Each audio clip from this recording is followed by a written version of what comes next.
हर इंसान रातों रात करोड़पति बनना चाहता है ना?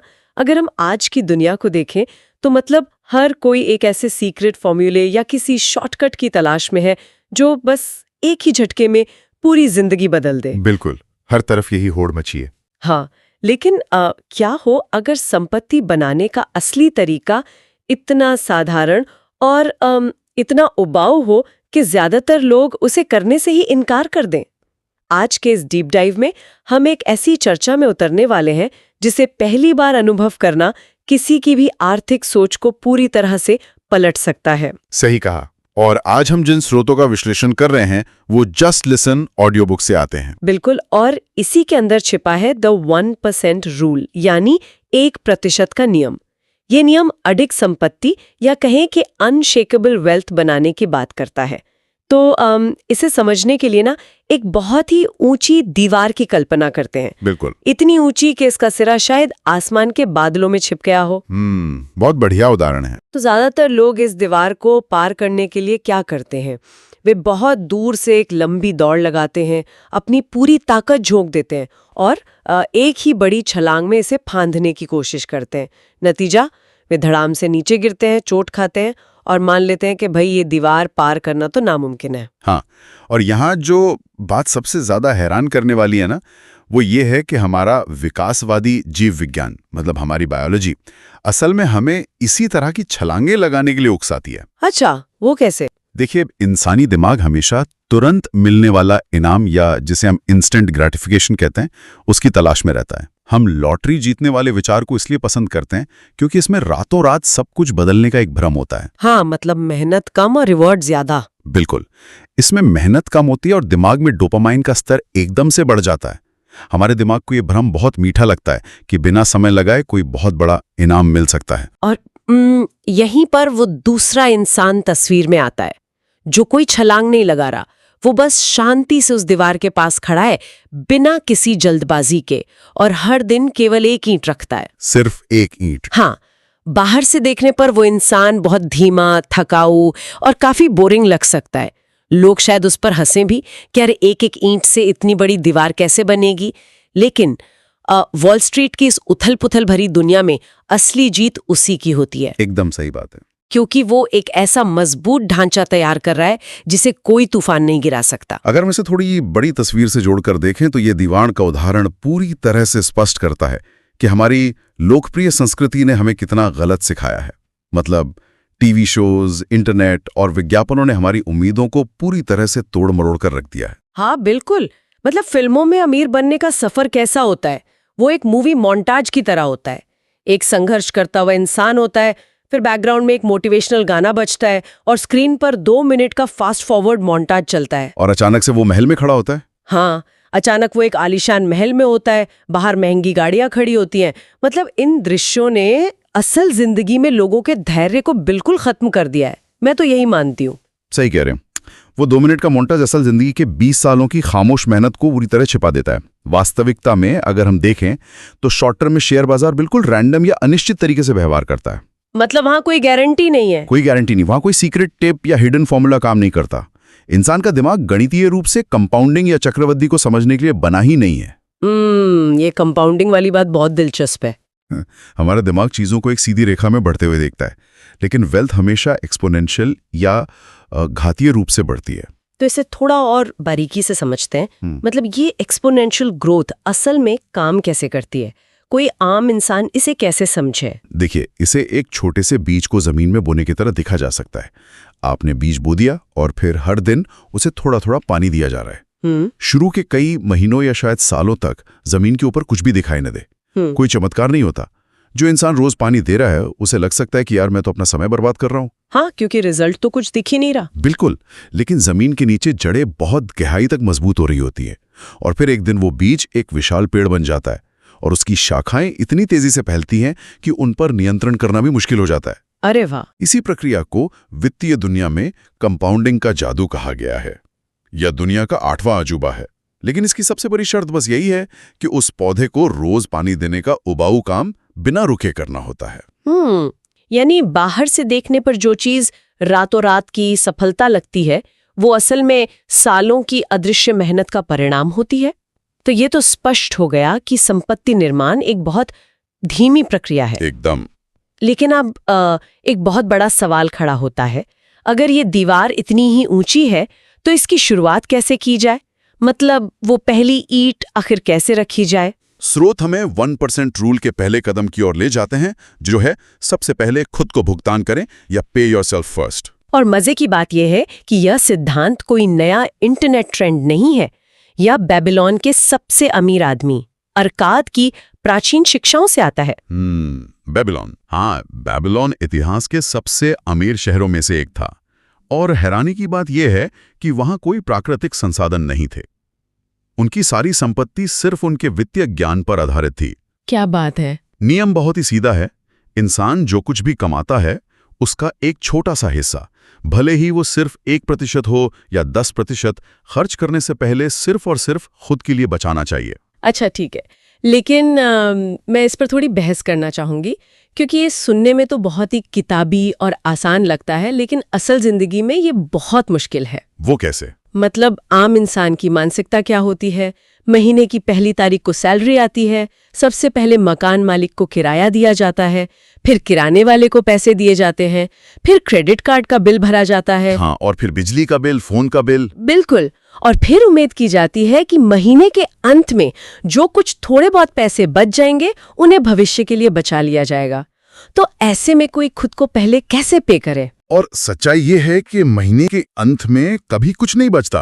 पार्किंसंस लॉ के अनुसार खर्च हमेशा आमदनी के बराबर बढ़ने का रास्ता खोज ही लेते हैं। ये तो है। हम हमेशा दूसरों को अमीर बना रहे होते हैं, किराने वाले को, बैंक को, मकान मालिक को।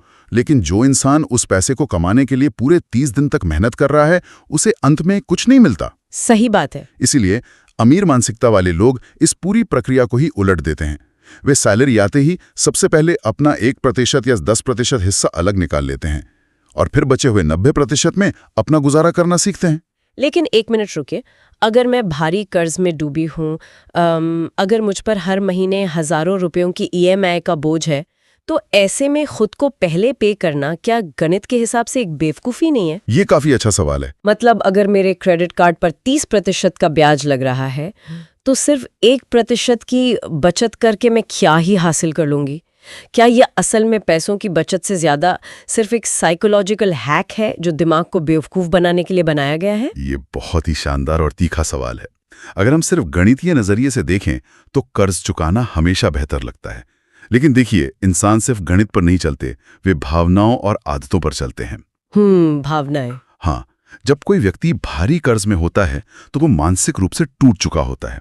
वो खुद को एक शिकार या सिर्फ एक खर्च करने वाले के रूप में देखने लगता है। वो बस बिल भरने की मशीन बन जाता है। एकदम सही कहा। ये 1% की बचत करना रातों रात कर्ज खत्म नहीं करेगा, लेकिन ये एक गहरा साइकोलॉजिकल शिफ्ट पैदा करता है।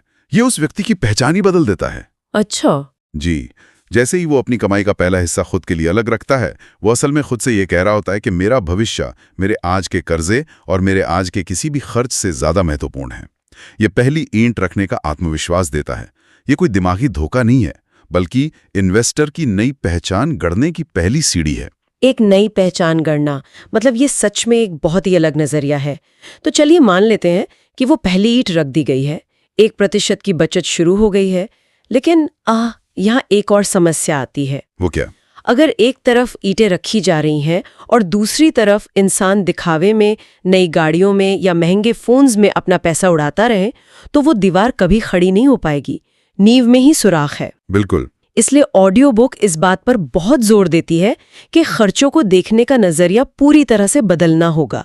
और यहीं से दूसरा कदम आता है, धन को जीवन की ऊर्जा या लाइफ एनर्जी के रूप में देखना। इससे एक बहुत ही महत्वपूर्ण सवाल खड़ा होता है। हाँ, हम आम तौर पर पैसे को किस रूप में देखते हैं? ज्यादातर लोग पैसे को बस कागज के टुकड़े, सिक्के या फोन की स्क्रीन पर दिखने वाले कुछ नंबर समझते हैं। हाँ, बस एक बैलेंस है जो घटता बढ़ता रहता है। बिल्कुल। और जब तक पैसे को सिर्फ एक संख्या माना जाता है, उसे खर्च करना बहुत आसान लगता है। लेकिन जस्ट लिसन के नजरिए से देखें तो पैसा असल में अस्तित्ववादी या कहें एग्जिस्टेंशियल है। पैसा हमारी जीवन ऊर्जा का प्रतीक है। यहां से बात असल में बहुत दिलचस्प हो जाती है। इसे थोड़ा खोलकर देखते हैं। जब हम कोई महंगी चीज खरीदते हैं तो हम सिर्फ पैसे नहीं दे रहे होते, असल में हम अपनी जिंदगी के वे कीमती घंटे, वो पसीना, वो तनाव और वो समय दे रहे होते हैं जो उस पैसे को कमाने में लगे थे। इसे एक उदाहरण से समझते हैं। मान लीजिए किसी व्यक्ति की प्रति घंटे की कमाई 150 रुपए है। हाँ, अब वो बाजार जाता है और 15,000 रुपए का एक नया फोन खरीदता है। ठीक है। देखने में लगता है कि उसने सिर्फ एक प्लास्टिक और कांच का डिब्बा खरीदा है और 15,000 रुपए दिए हैं, लेकिन अगर हम गहराई में जाकर देखें तो उसने असल में अपनी जिंदगी के पूरे 100 कीमती घंटे उस फोन के लिए बेच दिए हैं। बाप रे! और वे 100 घंटे सिर्फ एक संख्या नहीं है। बिल्कुल नहीं। उन 100 घंटों का मतलब है सुबह जल्दी उठकर अलार्म बंद करना, भीड़ भरी ट्रेन या बस में धक्के खाना, ऑफिस की राजनीति सहना, तनावपूर्ण मीटिंग्स का हिस्सा बनना और अपने परिवार से दूर रहना। ये सारी चीजें मिलकर वे 100 घंटे बनाती हैं। एकदम सही विश्लेषण है आपका। वे 100 घंटे जो वह व्यक्ति अपने बच्चों के साथ खेल सकता था, कोई नई कला सीख सकता था या बस सुकून से सो सकता था, वे हमेशा के लिए उस फोन के अंदर लॉक हो गए। जब हम इस नजरिए से देखते हैं तो हर खर्च एक बहुत ही भारी फैसला बन जाता है। इससे और भी बेहतर तरीके से समझने के लिए मैं एक वीडियो गेम के हेल्थ बार की एनालॉजी देना चाहूंगी। जो लोग वीडियो गेम खेलते हैं वो जानते हैं कि स्क्रीन के ऊपर एक लाल रंग का हेल्थ बार होता है। हाँ, वो जो चोट लगने पे कम होता है। बिल्कुल। जैसे जैसे गेम में कैरेक्टर को चोट लगती है वो हेल्थ बार कम होता जाता है। हमारी लाइफ एनर्जी भी बिल्कुल उसी हेल्थ बार की तरह है।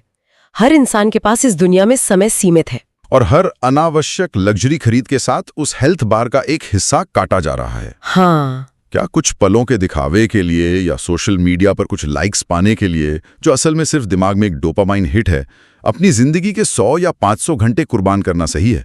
क्या वो दिखावा इतनी कीमत चुकाने लायक है? और शायद यही वो सवाल है जो अननेसेसरी दिखावे को ना कहना सिखाता है।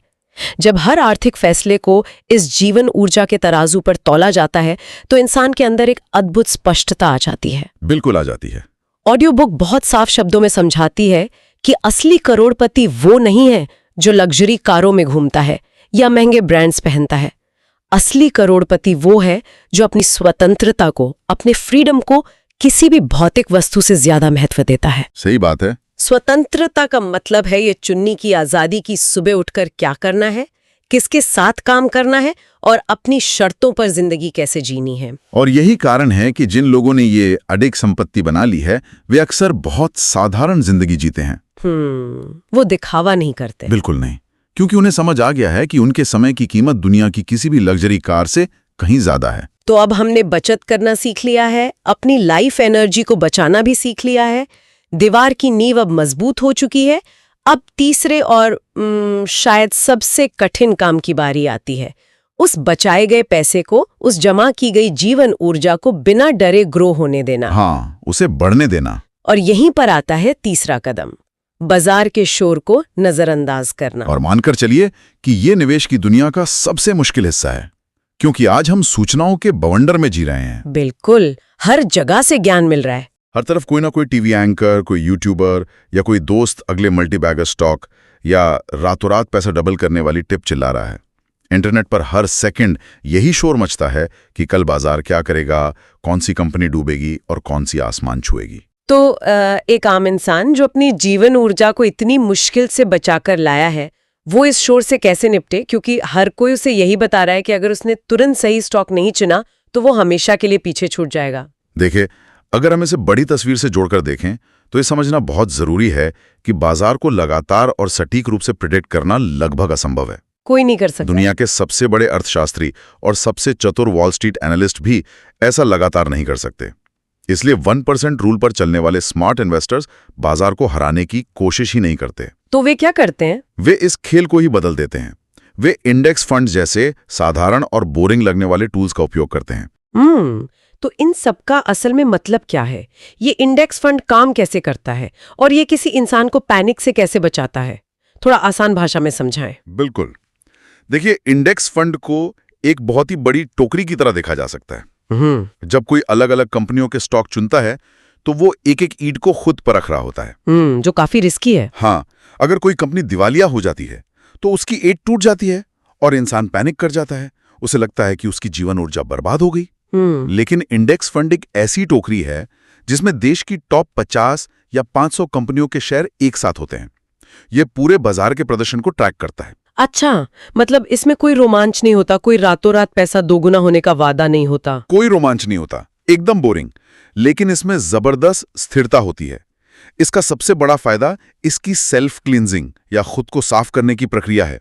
वो कैसे काम करती है? अगर उन 50 कंपनियों में से कोई एक कंपनी खराब प्रदर्शन करती है और डूबने लगती है, तो इंडेक्स का सिस्टम उसे अपने आप उस टोकरी से बाहर निकाल फेंकता है और उसकी जगह एक नई और तेजी से बढ़ती हुई कंपनी को अंदर ले आता है। अरे वाह, ये तो बहुत सही है। एक निवेशक को खुद से बैठकर कंपनियों का विश्लेषण नहीं करना पड़ता। वो किसी एक कंपनी पर दांव नहीं लगा रहा है, वो असल में मानव सभ्यता की प्रगति और देश की पूरी अर्थव्यवस्था पर दांव लगा रहा है। लेकिन फिर से एक मुश्किल सवाल आता है। मतलब सिद्धांत रूप में शोर को नजरअंदाज करना बहुत ही तार्किक लगता है, लेकिन जब मार्केट असल में क्रैश हो रहा हो, जब आपका पोर्टफोलियो लाल रंग में रंगा हो, हाँ, खून बह रहा हो पोर्टफोलियो में, बिल्कुल, टीवी पर हर जगह चीख पुकार मची हो कि दुनिया खत्म होने वाली है, तब एक आम इंसान अपने इमोशंस को कैसे कंट्रोल करे, पैनिक में आकर सब कुछ बेच देने से कैसे बचे? ये निवेश का सबसे कड़वा और सबसे बड़ा सच है। एक निवेशक का सबसे बड़ा दुश्मन कोई बाहरी आर्थिक संकट या खराब मार्केट नहीं होता। तो कौन होता है? उसका सबसे बड़ा दुश्मन उसके अपने कान के बीच होता है। उसका अपना दिमाग, उसकी भावनाएं, उसका डर और लालच। जब बाजार क्रैश होता है तो एक अनशेकेबल निवेशक इतिहास को देखता है। उसे पता होता है कि बाजार हमेशा गिरता है, महामारियां आती हैं, युद्ध होते हैं, आर्थिक मंदी आती है, लेकिन अंततः बाजार हमेशा वापस ऊपर उठता है, क्योंकि इंसान हमेशा तरक्की करना चाहता है। यानी मार्केट क्रैश अस्थायी होता है। बिल्कुल, मार्केट क्रैश अस्थायी होते हैं। वे एक तूफान की तरह आते हैं और चले जाते हैं। लेकिन अगर पैनिक में आकर डर के मारे अपने शेयर बेच दिए जाएं, तो वो नुकसान स्थायी हो जाता है, हमेशा के लिए। तो मतलब शोर को इग्नोर करना कोई वित्तीय स्किल नहीं है, ये एक मानसिक स्किल है। एकदम सटीक बात कही आपने। ये एक बहुत ही सशक्त विचार है। मार्केट क्रैश अस्थायी होते हैं, लेकिन धैर्य का फल स्थायी होता है। अगर हम इस पूरे डीप डाइव के सारे हिस्सों को एक साथ जोड़ें, तो एक बहुत ही स्पष्ट तस्वीर उभर कर आती है। वित्तीय स्वतंत्रता कोई ऐसी मंजिल नहीं है जहां पहुंचकर इंसान झंडा गाड़ दे और कहे कि बस काम खत्म हो गया है। यह असल में एक माइंडसेट है। हाँ, ये जीवन जीने का एक तरीका है। बिल्कुल, ये वो शांति का एहसास है जब रात को बिस्तर पर लेटते ही एक गहरी और सुकून भरी नींद आती है, क्योंकि दिमाग के एक कोने में ये चिंता नहीं होती कि कल ईएमआई कैसे भरेंगे या अचानक नौकरी चली गई तो परिवार का क्या होगा। सही कहा। उस व्यक्ति को ये पता होता है कि उसका पैसा, उसकी वो बचाई हुई जीवन ऊर्जा पीछे से अपना काम कर रही है। वो अडिग वित्तीय दीवार हर दिन ईंट दर ईंट बिना किसी शोर शराबे के मजबूत हो रही है। और जैसा कि इस ऑडियो बुक ने हमें सिखाया है, अमीर बनने का ये रास्ता कोई भूल भुलैया या ऐसी प्रक्रिया नहीं है जिसे सिर्फ कुछ जीनियस लोग ही समझ सके। ये बहुत ही उबाऊ है, लेकिन बहुत ही सरल है। ये सिर्फ आज इसी वक्त एक छोटा और सही फैसला लेने के बारे में है। अपनी पहली ईंट रखने के बारे में। हाँ, अनुशासित रहना, अपनी जीवन ऊर्जा का सम्मान करना और बाहर के शोर को अपने फैसलों पर हावी न होने देना ही असली सफलता है।